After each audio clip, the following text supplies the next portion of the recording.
ചെറുവത്തൂർ കാര്യങ്കോട് പുഴയോരം കരയിടിച്ചിൽ ഭീഷണി. മീൻകടവ്, പാലത്തേര, കാരി പ്രദേശങ്ങളിലാണ് കരയിടിച്ചിൽ രൂക്ഷമായിരിക്കുന്നത്. അടിയന്തര നടപടികളിലൂടെ കരഭിത്തി നിർമ്മിക്കണമെന്നതാണ് നാട്ടുകാർ ആവശ്യപ്പെടുന്നത്. This news sponsored by Bobby Chemmanur international jewellers. സംരക്ഷണ ഭിത്തിയില്ലാത്തതിനാൽ ഇവിടെ കരയുടെ വലിയൊരു ഭാഗം പുഴയെടുത്ത നിലയിലാണ്. മഴക്കാലത്ത് വിവിധയിടങ്ങളിൽ കരഭാഗം പുഴയിലേക്ക് പതിച്ചു. നിരവധി തെങ്ങുകളും കടപുഴകി. കൃഷിഭൂമികളും കരയിടിച്ചിൽ ഭീഷണിയിലാണ്. ഓരോ വർഷവും കരയിടിച്ചിലിന്റെ ഫലമായി സ്ഥലം നഷ്ടപ്പെടുന്നത് പ്രദേശവാസികളെ ആശങ്കയിലാഴ്ത്തുന്നുണ്ട്. പ്രതിരോധ നടപടികളുടെ ഭാഗമായി നേരത്തെ കുറച്ചു ഭാഗത്ത് സംരക്ഷണ ഭിത്തി നിർമ്മിച്ചിരുന്നു. എന്നാൽ അരികിടിച്ചിൽ രൂക്ഷമായ മീൻകടവ്, പാലത്തേര, കാരി പ്രദേശങ്ങളിൽ കരഭിത്തി ഒരുക്കിയിരുന്നില്ല. സംരക്ഷണ ഭിത്തിയില്ലാത്തതും വലിയ തോതിലുള്ള മണലെടുപ്പുമാണ് കരയിടിച്ചിൽ രൂക്ഷമാകാൻ കാരണമെന്നും കരിങ്കല്ലുകൊണ്ട് അരികെ കെട്ടുക മാത്രമാണ് ഇതിന് ഏക പരിഹാരമെന്നും പ്രദേശവാസികൾ പറയുന്നു.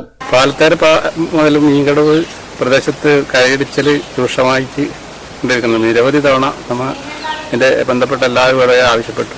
നവകേരള സദസ്സിനടക്കം ഇതിൻ്റെ കത്ത് കൊടുത്തിട്ടുണ്ട്. അവർ ഫണ്ട് ഇല്ല എന്നുള്ള ഇതാണ് പറയുന്നത്. 400 മീറ്റർ സ്ഥലം ഏകദേശം കരയിടിഞ്ഞ് പോകുന്നുണ്ട്. അതാദ്യം അപേക്ഷ 400 മീറ്ററായിട്ട് കൊടുത്തിട്ടുണ്ട്. പിന്നെ അത് അവർ പറഞ്ഞ് അത് ഒന്നിച്ചാകുമ്പോൾ 400 മീറ്റർ നമുക്ക് കിട്ടൂല, അത് കുറച്ചാക്കി തരണമെന്നിട്ട് 200 മീറ്ററാക്കി 2 അപേക്ഷ പിന്നെയും കൊടുത്തിട്ടുണ്ട്. ഇതുവരെ ആയിട്ടൊരു നടപടി സ്വീകരിച്ചിട്ട് കാണുന്നില്ല. പിന്നെ ഒന്നാമത് ഈ മടക്കര പൂഴി മറ്റു പ്രദേശങ്ങളിലേക്ക് കൊണ്ടുവന്ന് നിരോധിച്ചതുകൊണ്ട് ഈ പുഴയിൽ നിന്ന്, മീൻകടവ് പുഴയിൽ നിന്ന് വ്യാപകമായിട്ട് പൂഴി കയറ്റുന്നുണ്ട് രാത്രി കാലങ്ങളിൽ.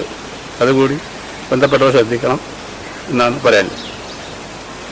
കരയിടിച്ചിൽ അനിയന്ത്രിതമായതോടെ സംരക്ഷണ ഭിത്തി കെട്ടാൻ അടിയന്തര നടപടി സ്വീകരിക്കണമെന്നാവശ്യപ്പെട്ട് പഞ്ചായത്ത് അധികൃതർക്കും ജനപ്രതിനിധികൾക്കും ജില്ലാ ഭരണകൂടത്തിനും നാട്ടുകാർ നിവേദനം നൽകിയിരുന്നു. ഇതിന്റെ അടിസ്ഥാനത്തിൽ അധികാരികളെത്തി സംരക്ഷണ ഭിത്തി നിർമ്മിക്കുന്നതുമായി ബന്ധപ്പെട്ട് പരിശോധന നടത്തിയിരുന്നുവെങ്കിലും തുടർ നടപടികളൊന്നും തന്നെ ഇതുവരെയുണ്ടായിട്ടില്ല. News bureau, Cheruvathur.